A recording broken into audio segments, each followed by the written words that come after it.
Bartender grabs my cell phone and says, "Hey, Daniel, you're a crazy white guy. Money's your god." And he just starts making fun of me in Spanish. And I knew enough Spanish to be dangerous. After that, I was like, gosh, I have a business that owns me versus me owning a business.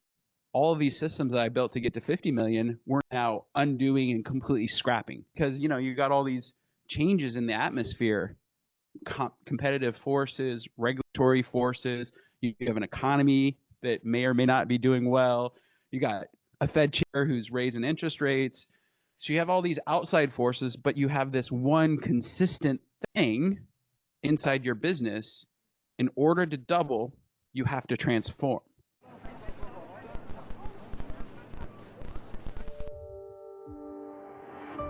I started as a real estate broker, and I didn't really know anything about real estate. So the first deal I did, a girl that I was friends with said, "I want to buy a house." I'm like, "Okay, I can help you with that." And then the first mortgage that I ever did, a friend said, "Hey, I need to refinance my house." I'm like, "Oh, I can help you with that."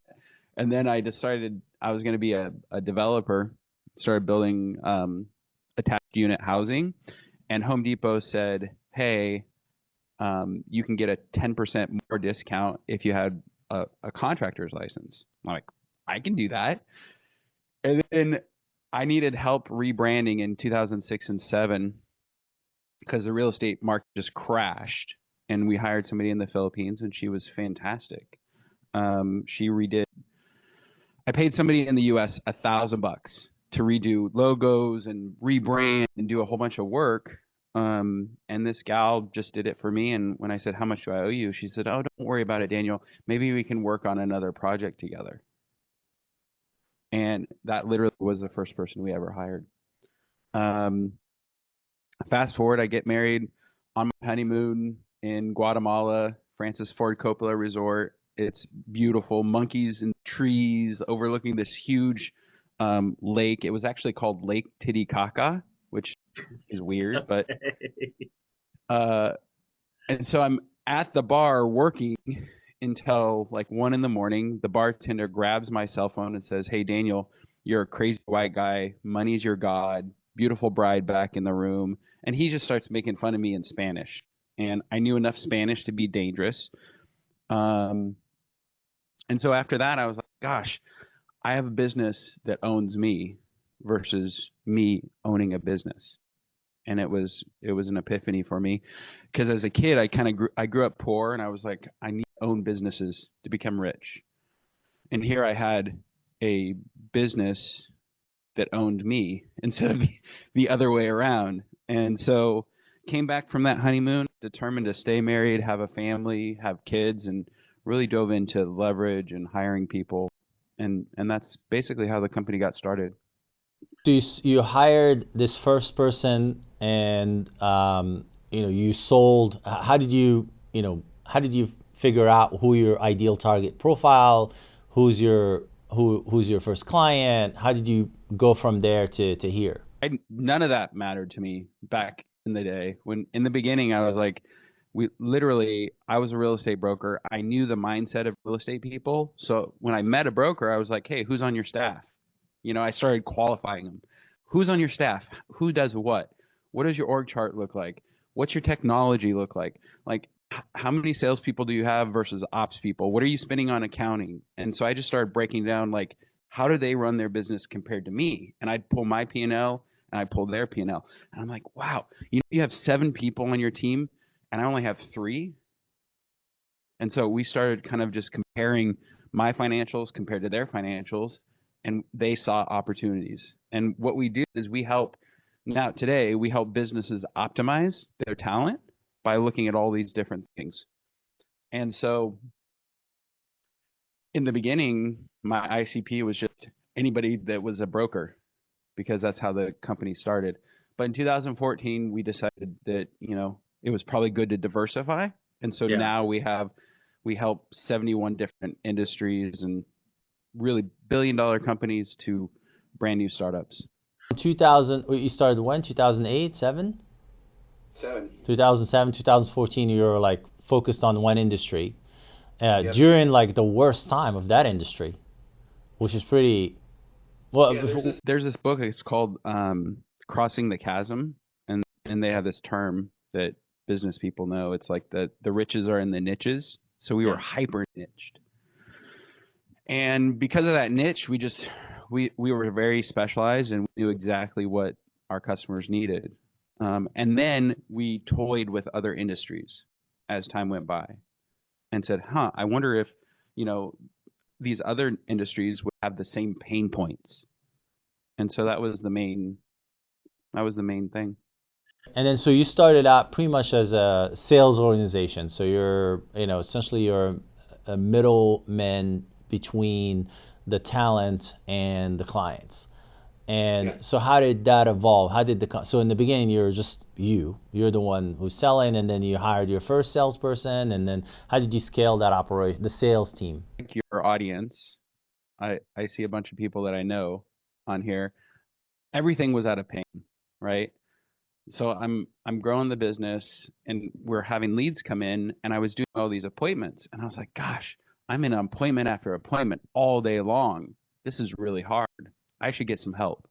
Like, that's how you know, right? You're ready to hire.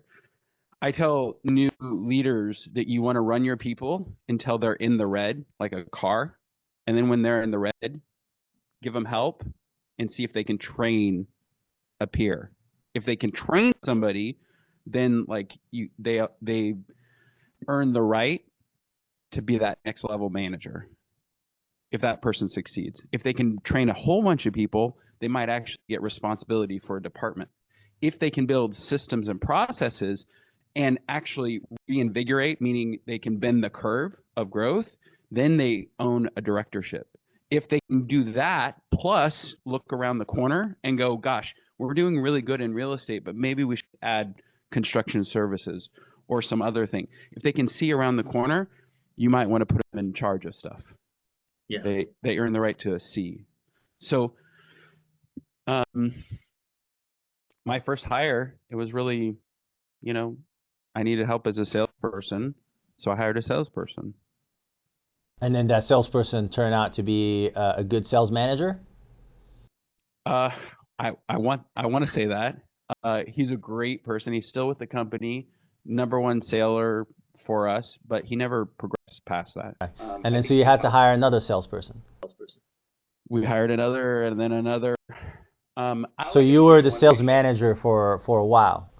Still am. I mean, I'm still on this call, and Jay, we've struggled with the sales leadership portion. It seems to be in business one of the hardest. There's two hard positions: a marketing leader who understands brand, digital, and like conversion, which is difficult, and then a sales leader. Those are the two hardest positions for every business. Okay, so you went back. So let's go back. You said earlier, you said that you had a lot of leads coming in, and you were just setting appointments. How were you generating the leads? What was your marketing in the beginning, marketing funnel?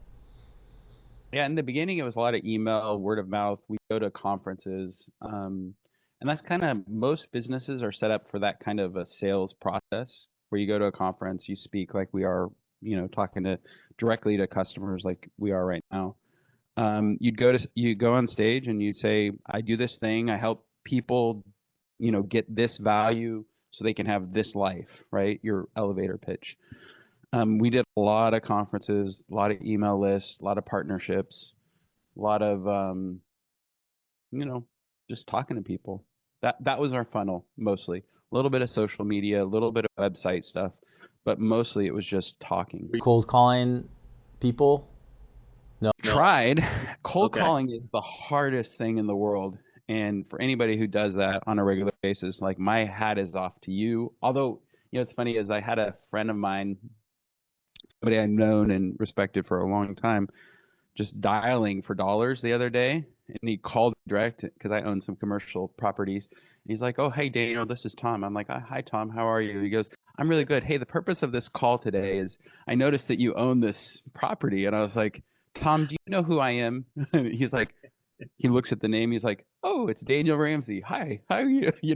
Like, he was just robotic in it, right? Yeah. And he was literally just dialing for dollars. Yeah. And, I know and respect this guy. And so it's the lowest form of return, cold calling, because you don't know if they have a pain point. So we didn't do a lot of that, although we did a lot of referrals. Referrals always been the number one source of business for us, just because when you have a happy customer, they'll tell their friend, and then their friend will call. Okay, so you had so you did conferences and then email marketing, and then that generated a lot of leads, and then you started taking the leads, and then hired the salesperson, and then so in your world, how did you measure performance of a sales? Is there like a revenue number per year that a salesperson has to generate? Is there how do you like, what are your KPIs for your team? Oh, that's evolved over time, and I love that you're asking that question. We're getting deep. So first, in the beginning, it was just like, how many closes could you get in a month, right? If I put 10 people in front of you, could you close 2 or 3 of them? And the better salespeople could do 4 or 5, and the newer or the less skilled could do 2 or 3. So 40 to 50% conversion on an appointment, on a sit, if you will, and then the lower end is like 20 to 30%. Is that what you're saying? Yeah, but I want to be. This is such an interesting question, because I'm sure the people on this call are building their sales funnel right now. So yeah, 20 to 30, but then you'd have salespeople go, oh, that appointment was horrible. They didn't have a pain point. They weren't ready. They didn't know anything about our company. I'm like, I know. That's called a sale. That's your job. So we started adding this quality of a lead. So one of the things that we do really, really well is we measure our leads in volume, cost, and quality. I'm going to say that again. We measure our leads in volume, cost, and quality. So a quality lead would be somebody, let's say you're a $1 billion company and you have 5,000 employees. Well, that's a really good lead for us. Yeah. A brand new company with 0 revenue, really bad lead. Yeah. So, quality. Yeah. ABC. Yep. Yeah. And so over time, what we've done is we've tried to measure the value of our leads and the likelihood that we should close on them, and then score our salespeople against that. Okay. So like an A lead has to have a 50% conversion. Is that what you're saying? And then the B lead, it's okay if it's 40, and the C lead, it's okay if it's 30? Yeah, you could do A, B, C. I don't tend to do that. I score on size and validity of their pain point. So somebody comes to us. So what is the language? What is the internal language? Like if you're gonna tell, salesperson Joe, what are you telling them? This lead is what? Really big company for us would be a stage 7. Okay. So stage 1 is brand new. Stage 7 is badass big company. Got it. A problem statement that's clearly articulated with a cost associated. I'm so busy that I'm pulling my hair out, that I've got grays now, and I'm ready to hire tomorrow. So clearly articulated pain point and a timeline. So back in your real estate guy, so back from my real estate days, if you wanted to talk to a seller who was thinking about selling, that was very different than a seller who has a job in another city and is leaving next week. Different levels of motivation. Makes sense. So you have a rating from 1 to 7, and we have a size rating from 1 to 7. Then we have a timeline. Do you need to hire right now or not? And then we have a problem solution. Is there a dollar point that's assigned to that problem? Okay. So why not set? Why those things line up? You should close. If not, you're messing something up. So that lead goes to your best closer? Is that how you kind of route those leads? It's scrutinized a lot more. Okay. Interesting. More resources are poured into that in that particular lead. So when you communicate to somebody, this is like a really, really good lead. It's a 777 lead. That's like must close. We would tend not to give. So if somebody says, I'm interested in talking to you, but I don't really have a problem, we'd be like, okay, well, we'll talk to you, but that's not a good lead, right? Because they're just exploring. Yeah. And so we wouldn't, it's not that we don't sit and talk to that person. Well, we will, but the conversation is much different. We're not trying to close that person. We're trying to educate that person and draw information out of them versus, you know, Yeah. It's more of a nurture than the conversion. Okay. it's more of Okay. an educational piece. And if you're listening right now, you have this exact same thing that's happening in your business now. You have Yeah. leads that are hot, ready to go, and you have people who need a little bit more time. And you have to be smart about how you're spending your time and your resources on those two different things. And you're you went through a growth phase. Can you think of like where those growth phases? So from like 2007 to 2000, I don't know, 14. What was the revenue in that period? Gosh, below 20. Below 20. And then so was there like an inflection point? Was there an inflection point? Were there an inflection point? Maybe even before 2014. Were there any inflection points? And then what happened in that period? A lot of different things have happened over the years. I think one of the very first inflection points, first of all, there wasn't a virtual assistant company when we started in 2007. The 4-hour work book or the 4-hour work week, Tim Ferriss's book, wasn't written. There was nothing out there. There was just no content. I went to conferences and I'd stand on stage with a microphone, be like, "Hi everybody, I've got virtual assistants." And the very first question people would be is like, "Oh, Daniel, what's a virtual assistant?" Right? So that it's kind of cool to be like the original company founded creating a category.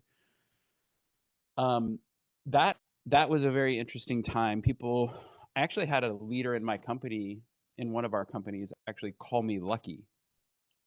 He's like, "You're so lucky, you know, you built this business and it was right before anybody knew what virtual assistants were, and because of that you've built so much wealth and blah blah blah." And I'm like, "Chris, let's talk.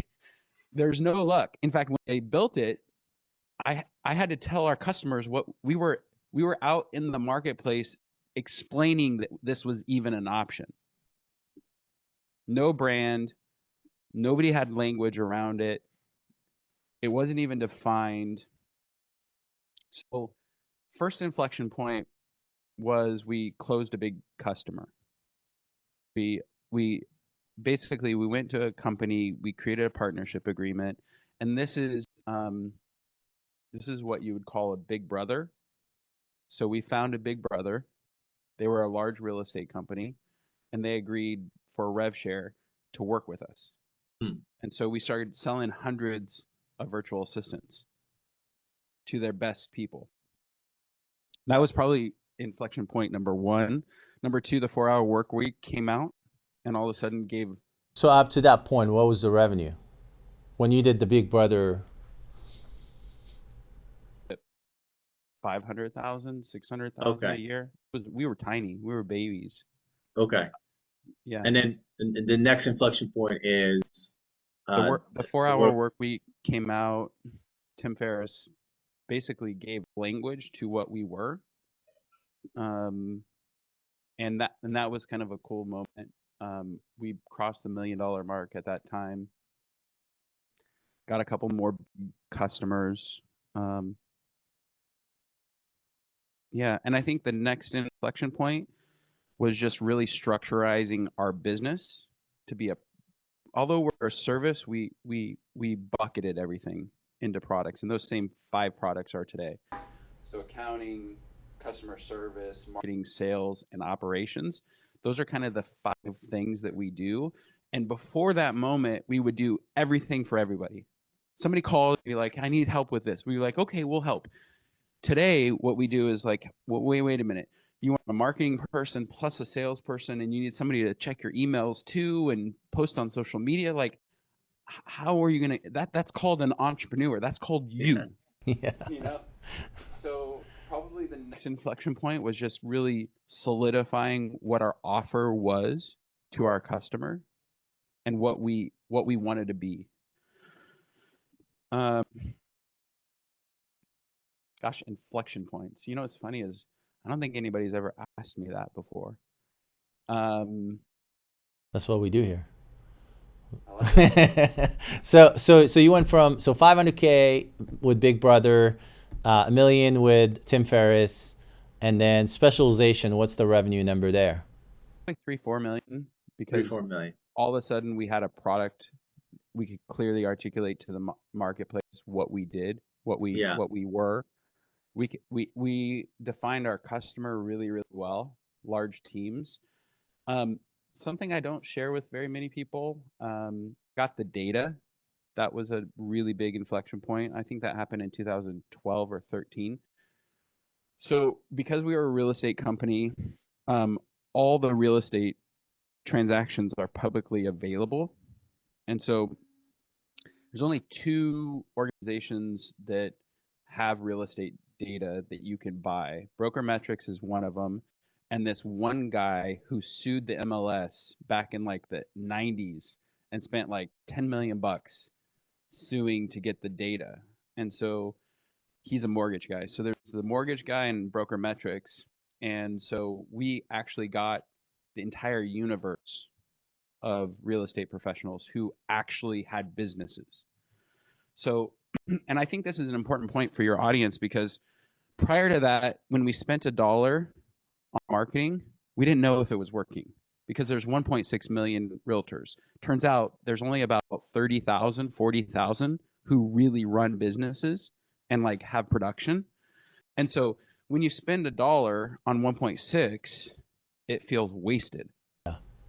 But when you spend $1 on 30, 40,000, and it's very clear what your product mix is and the problems you solve and the solutions that you provide, like, you know, the world shifted. That's probably our biggest inflection point. That particular, like, getting clear about our product, getting clear about our ideal clients, getting clear about what we didn't do and what we did do, and systematizing that is the 10 million mark.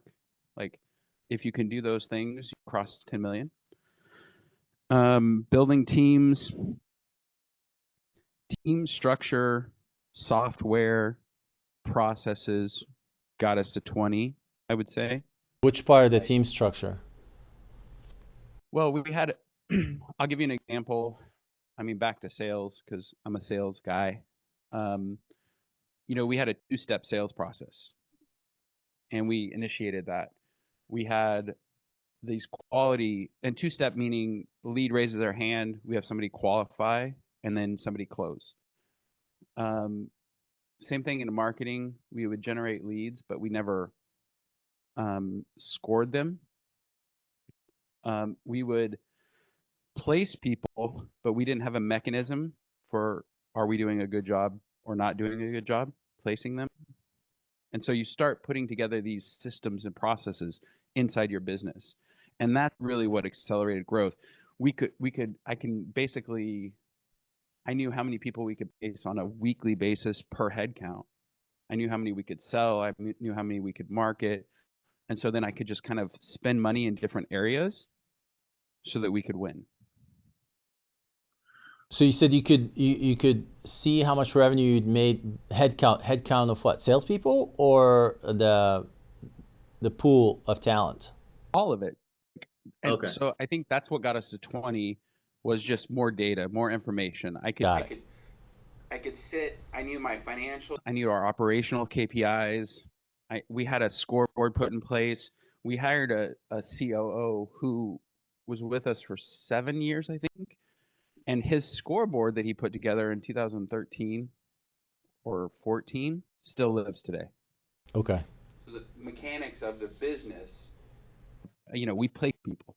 Yeah. You understood. You kind of like finally. What year was that? 14-ish. 14. So like 17. 7 years into it, you figured out what drove your business. Yeah, and also the tweaks to refine it. So scoreboarding is an interesting thing. When somebody's got a clear job description, they know exactly what they're supposed to deliver, and also know that they're then scored on it. And then you can have feedback engines say that they did a good job. So surveys, reviews, testimonials, emails from clients like, hey, how was your experience with your placements person, your salesperson, your ops person, your customer service person? Those kind of mechanics that gave business feedback, business information loops are the thing that really drove us to the next level. And that took you from 10 to 20? Yeah. Okay. And then, so what is This inflection for the next growth? Well, we started spreading out. So we went from real estate to multiple different industries.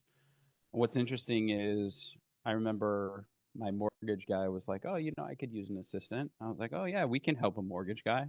And before that, hadn't popped into my head. Like I was so down in the business that I hadn't looked up. Yeah.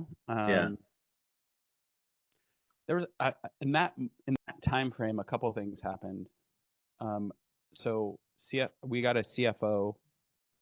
I'm going to break them down into three different. So the team changed significantly in that time frame. We started adding COO, CFO, just different like people that had wildly different skill sets than I had, which was cool. We changed our billing from, we thought of ourselves as a staffing company, and still do to some extent, but people would do the work and then we would bill, and that was good, except for it was bad for free cash flow. So, one day I go to a bank and they're like, "Well, Daniel, we can give you a $5 million line of credit," and I felt really good, and they dropped the interest rates on me and the covenants, and I was like, "Whoa, whoa, whoa. It sounds like you would own my business if I took this loan from Pretty you." much. Yeah, and the banker was like, "Well, no, you would own it. We need you to run it, but For us now.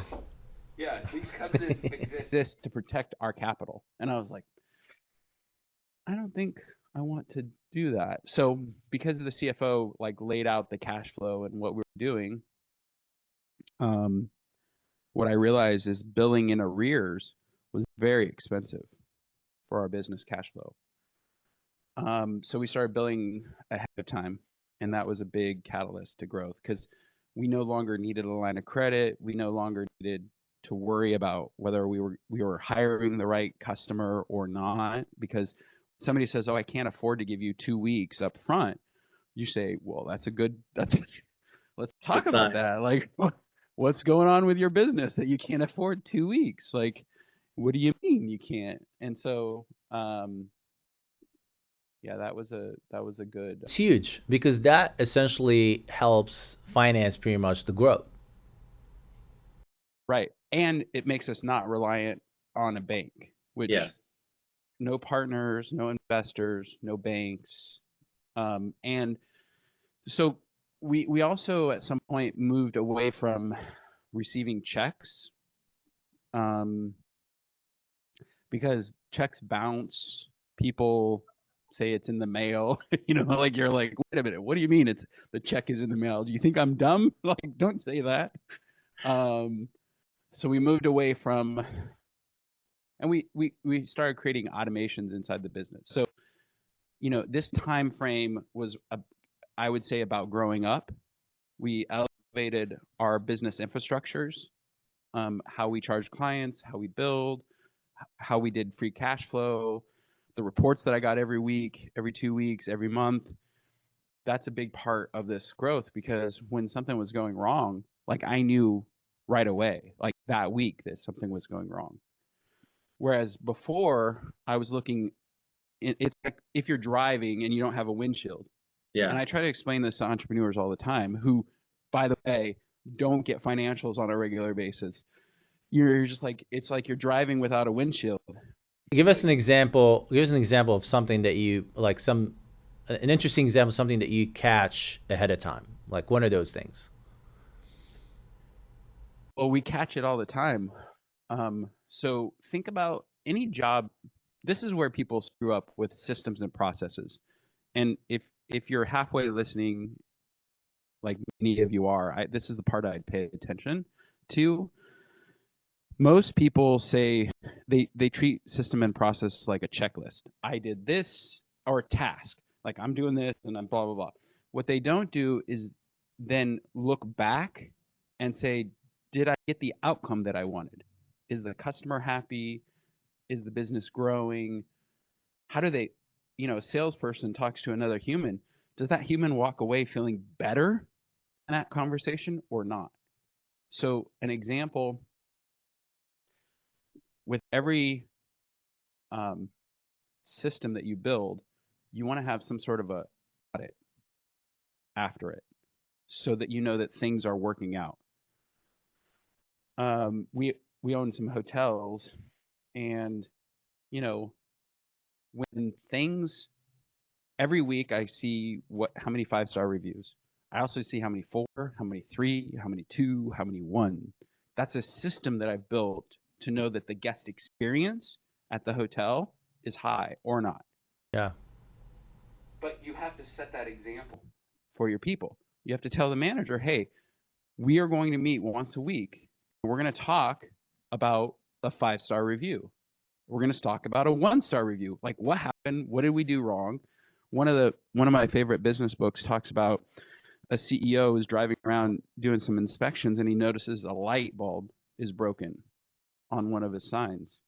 And he turns to his COO and says, hey, what's our system and process to make sure that all of our lights on all of our signs for all of our properties never get burnt out? CEO goes, that's a great question. We don't have a system for that. And it's like, okay, go make one. Yeah. And so that's the responsibility of the owner or the CEO of the business, is to create these systems that have quality scores that are aimed, in the hotel world, guest services. In the virtual assistant, it's like, how good is your talent? Yeah. Like, so you have to know what the outcome is. Same thing for you. Like the Ritz in London is one of the historic hotels in the world, and I was watching a documentary one time about it, and they would you have a turnover of a room when a guest leaves. You have the cleaning person comes. They have a checklist that they go through, and then you have almost like an engineer or a maintenance person that comes at the same time and does another checklist. And part of the checklist is they turn on the hot water and they time how long does it take for the water to get hot. They light every bulb in the room. They'll turn on the AC and see how long does it take to every little thing that the client is going to interact with, the guest is going to interact with, they test. And they both have 2 checklists, and all those checklists have to be perfect. If they're not, they won't give that room to anybody else until a technician comes, checks it, and that person comes back and takes it off his checklist. And that guarantees that the client doesn't come into a room that's stuffy, or the sheets are not clean, or the water is not working, or the light bulb is not working. Like, none of that. It's just, we're gonna take that out of the conversation. These are things we have control over, and we're gonna take them out of the conversation. So we just put the manpower to make that happen. There's a hyper focus on details. I have a personal belief, like, as a CEO, I want to control all the variables.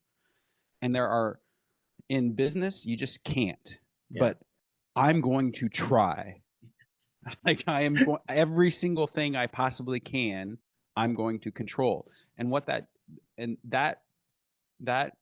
mindset is a differentiator for somebody who scales a business and somebody who doesn't scale a business. They're like, oh, I've got great people. I delegate to them and I just trust that they're going to do it.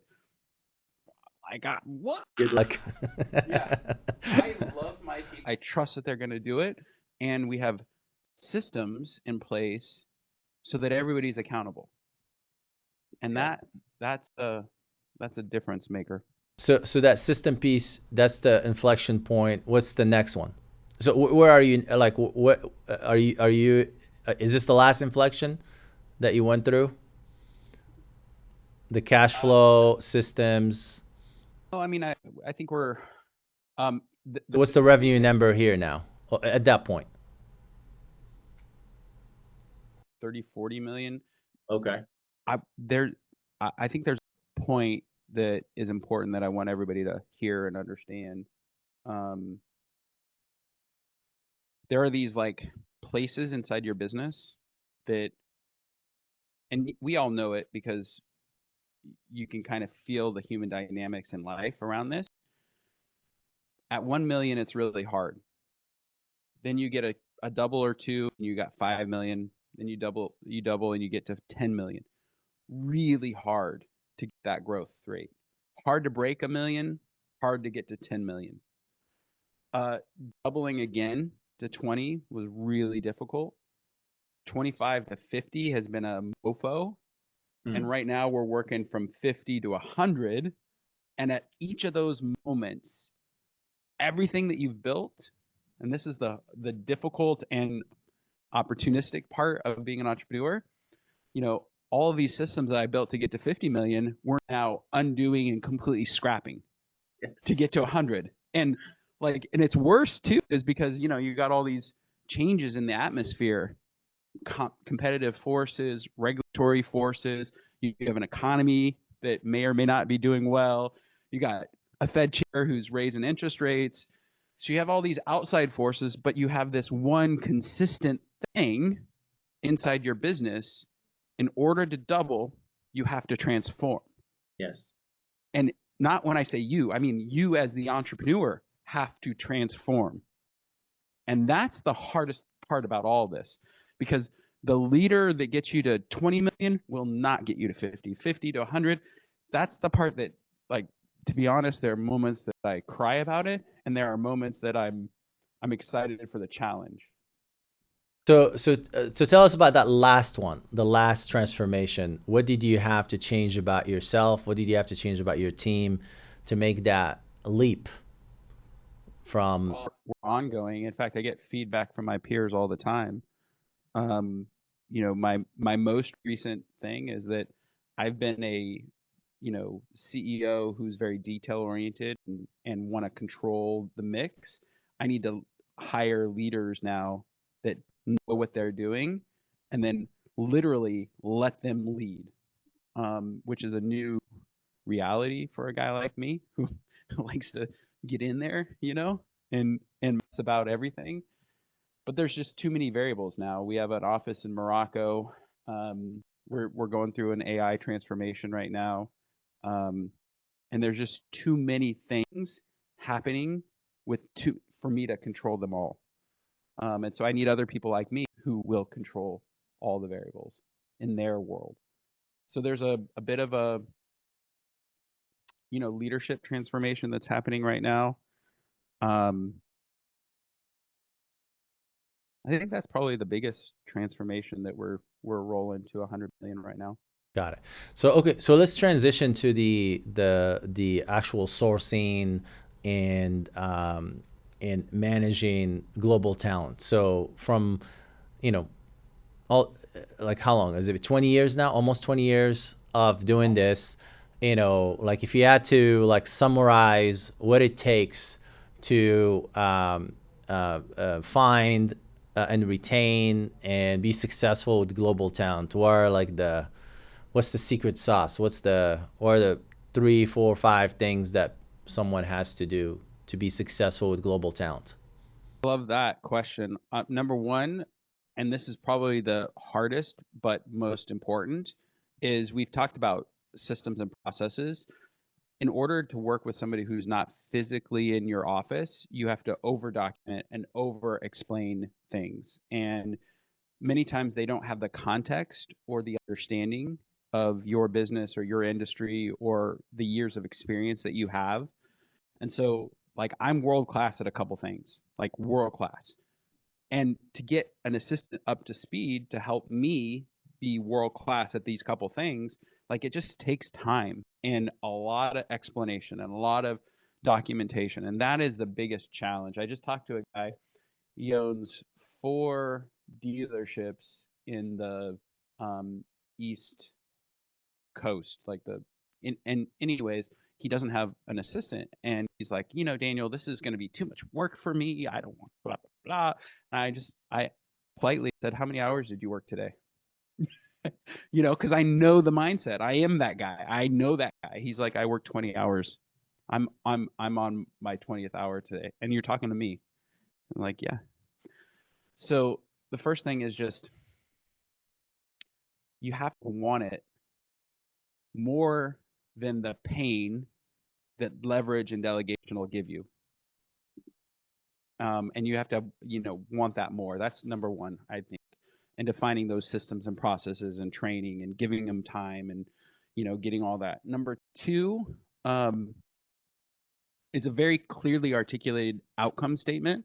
Like, this person is going to save me half my life. This person is going to help me grow revenue. This person is going to help me create efficiencies inside the business. This person is going to help me, you know, whatever the statement is for your business. So you have to, number one, want it. Number two, you have to have the right plan. Many people come in and say, I just need help. I don't know. I talk to those people, but it's almost like, you know, that Jenga thing. Yeah. You pull a thing out and you're like, I hope this doesn't break. I hope this doesn't break.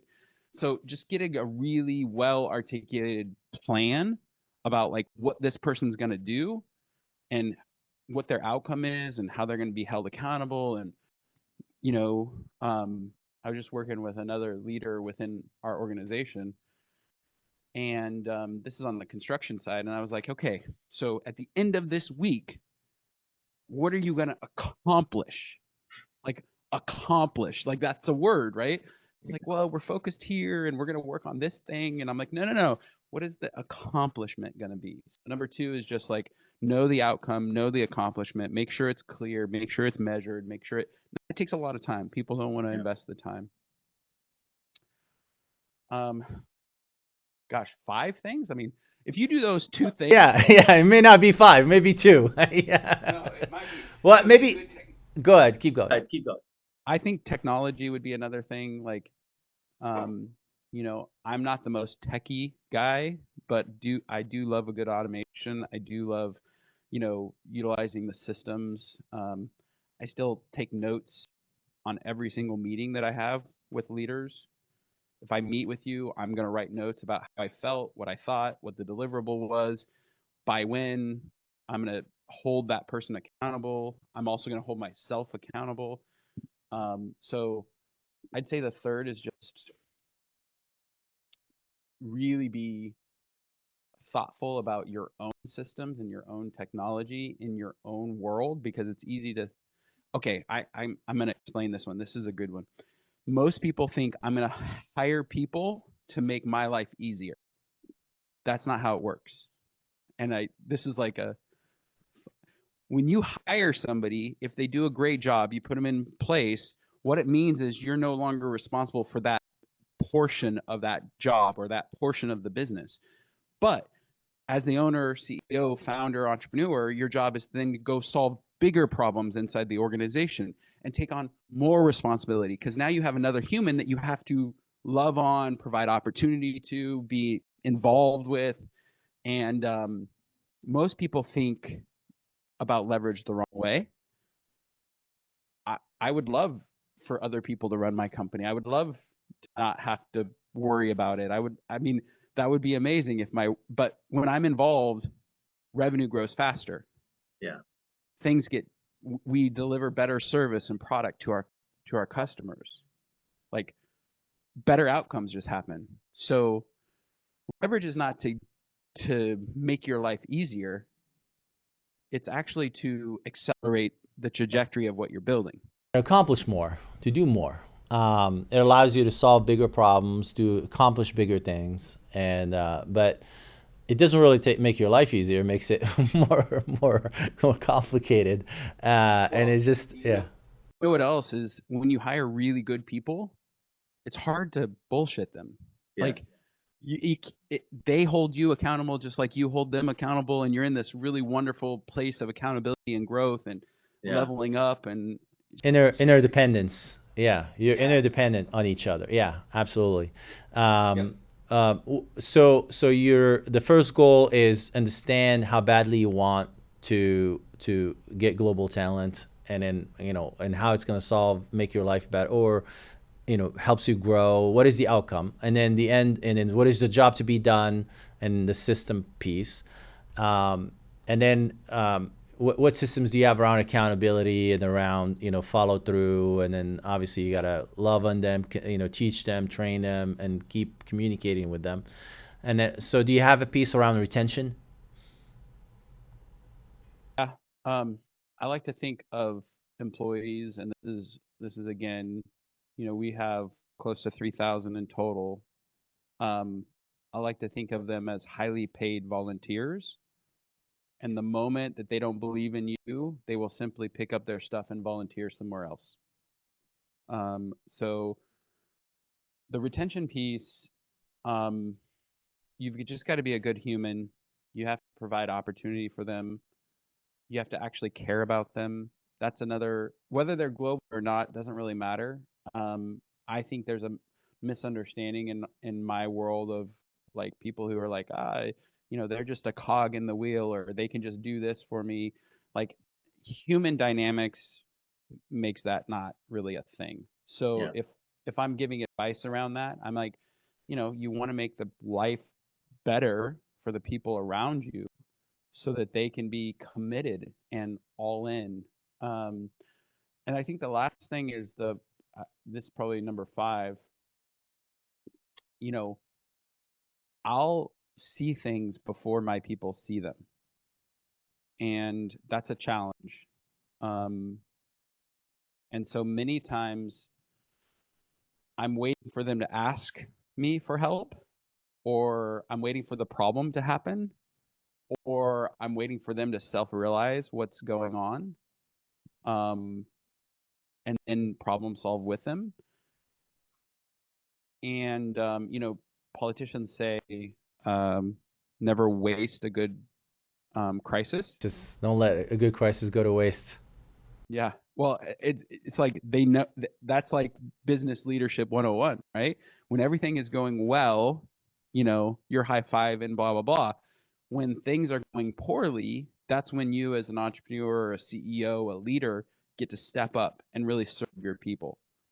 You've got to break it down to its simplest forms. We have a leader in our marketing team, and you know, he's pissed off. There was something going on, and I was like, "Hey, man, you're the most brilliant problem solver I've ever been able to work with, ever.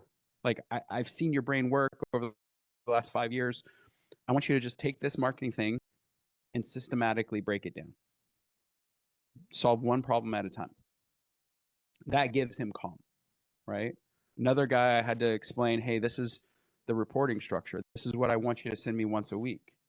But something bad had to happen before I could make that kind of. So as a leader, sometimes you're like giving people a responsibility, hoping that you'll win together. And when you win, you just kind of invest a little bit more into them. And Yeah. when you lose, it's your opportunity to train and teach them so that they can get better. And you can't hide that. They just know it. It's human dynamics. Yeah. Jesus, you've got me talking for 50 minutes. Okay. All right. So it's good time. So let's open it up. So guys, ask questions. Ask away. Yeah, watch out.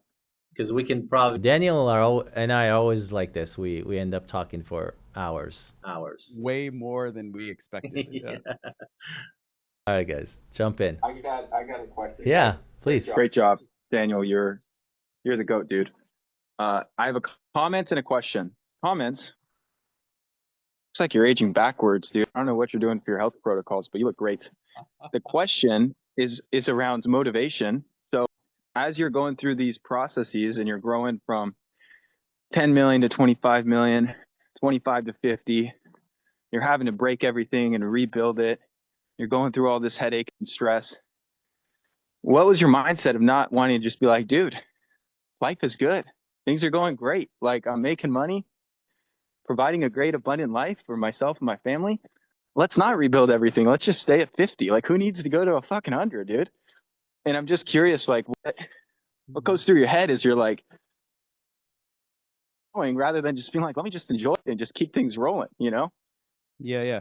Well, I love that question, because there are moments that I fantasize about just having a job, just like one thing, like, and that's it.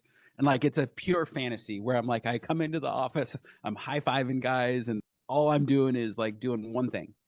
And then that fantasy disappears, and the reality of like my brain, I like to solve problems, and I have this like, I'm addicted to like progress and growth, and it keeps me going. And there are moments of intense stress, like intense, where, you know, just a couple weeks ago we lost 700 grand, and I was like that's a big deal. You know, like it's a big deal. So the workout, the food, the supplements, I have a spirit coach, I have a counselor, I have 2 peer groups. I'm not afraid to spend money on myself. I'm not afraid to actually buy a solution when things are weird. Like, I don't care what it costs. If I need it to make sure that I win and I'm not stressed about the other things, then I buy it. And again, dude, I fantasize all the time about selling everything, and yeah. So there's your answer, man. I don't know. We have buyers. Yeah, I'm sure. Everybody wants to buy a good company. Nobody wants Yes. to buy. Yes. All right. Uh, Thank you, Ryan. who else? Who's got a good question? That was a good question, Ryan. Yep. Now he's gone. I'm still here, just walking with my little guy. So don't worry. Darren, you gotta. Darren just bought a HVAC company. I'm sure he has some jobs to outsource. Let's talk. Well, I mean, this is absolutely incredible. Actually, I'm a little bit overwhelmed. I'm a system processes guy, and you're just a whole nother level. And that's what I'm diving into now. And I can't write quick enough. So I appreciate your input, and I will, baby steps to your level. There's no question, but I appreciate your input. Well, thanks for that, Darren. I want to give you some good feedback. I wasn't a systems guy, and what happened is, and I don't know if you'll identify with this, but I get hit in the heart or in the wallet. I remember the first mistake that really hurt me is I took a really loyal, hardworking, trusting marketing person, and I wanted to hire her a boss, but I didn't have a conversation with her first, and she found out, and and I ended up losing her. And so I want to give you some good feedback. All of these things are because I got pain in the heart or in the wallet. Like Yeah. somewhere something really bad happened and it just hurt me, you know? Yeah. And so none of this is my brain figuring it out. 'Cause sometimes I'd have to get hit like 5 times in the face or 5 times in the heart before I would actually do it. So this is just trial and error, and you'll go through the same thing. I would reach out to people. I'm happy to chat with you. This group has probably got some fantastic people, but break it down one problem at a time, one system at a time. Usually for a business that's brand new, like what you're talking about, what you just bought, I always start with customer revenue first. Then I go to operational efficiencies. Then I go to projects. Then I go to like who's on the team and who's doing what. Then financials. So start with the highest impact processes first, and then go to the least important over time. G3, like an airplane. There's too many. I'm a Greg. There's too many Gregs in the company, so I just go by G3 now. I wanted to ask. I didn't catch the very beginning. I was a little late, but I don't know if you covered. I know there was a ton about process, like you were just talking about here, and I think it's really important. Did you ever look at EOS or try implementing EOS or do anything with EOS? And then it sounds like at this point, I guess you probably outgrew it, but just kind of curious on your thoughts if you know anything about it, if you tried it or anything like that. Yeah, we've I want to be careful. EOS in itself is a good system. I like parts of it and I don't like other parts of it. So what they do, their target is the mid-market, which is most entrepreneurs. And most entrepreneurs want to sit in the visionary box, and not and hire an integrator and then only have a Envision. lifestyle business. So you just have to know exactly what you're building. If you're building that, then 100% go with EOS. If not, like I'm not, go with the accountability and the systems and processes of EOS. They have some fantastic rhythms, like their weekly meetings, their quarterly check-ins, their annual plannings, their org chart. I love everything about their systematic approach to business, but I'm not into their visionary. Okay. Would you say there was I mean, we've been working on it, I mean, smaller because, we're still scaling to 5 million. But, was there a point It's where like, perfect at 20. It's perfect at 20. Okay. Keep it in place, keep using it, hire the integrator, realize at some point you're going to need like 4 or 5 integrators. That's what happens if you're really building a business. All right. Thank you. Hey guys, I am cooked. I have a hard stop at 11. All right. So I wanted to wrap up with I really appreciate you guys. I appreciate Jay and putting this together. If there's anybody on this call that wants to chat, our team is here. I'm here. We love helping businesses grow and scale. Like my passion. You know how everybody talks about football and soccer's on right now. I don't do any of that. I just talk to entrepreneurs that are scaling and solving problems because that's the part that I love. I love being in the fight with you. And if you want to be in the fight with me, please reach out. You can jump on our website, myoutdesk.com, grab a consultation. We're here to serve. Thank you, Daniel. Appreciate it. We'll see you on the next one.